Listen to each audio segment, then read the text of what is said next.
In news was coming in, the government may be doing a rethink on its decision to ban pornographic websites. Those sites showing child pornography will still remain banned. For more on that, let's now go across to my colleague Rahul Srivastav, who joins us with the very latest. Rahul, could this really be a case of the government responding to all the criticism that's been coming its way over this decision?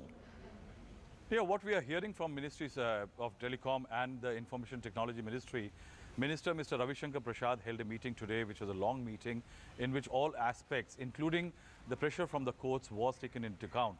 Now, in the recent past, the courts had asked several questions from the government regarding the petition which was filed and a list of 857 sites which was submitted in the courts, what exactly the government has really done about it.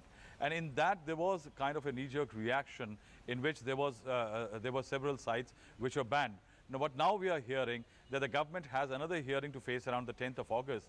Before that, the government wants to create what is called a tempered and mitigated response for the courts. And that is why the minister took a meeting, and in this meeting it has largely been decided that certain sites which are serving child porn are going to be an absolute no-no, and the ban is going to continue of them.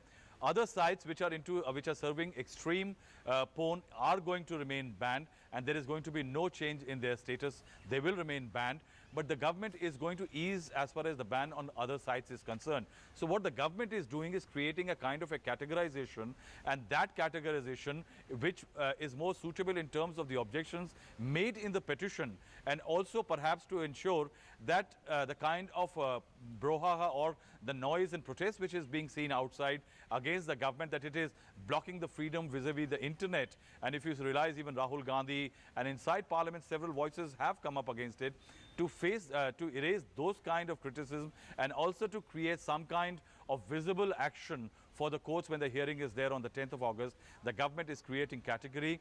Child porn serving, extreme porn serving sites are going to remain banned and blocked. Those which are not in these two categories may find that the ban may be lifted very soon.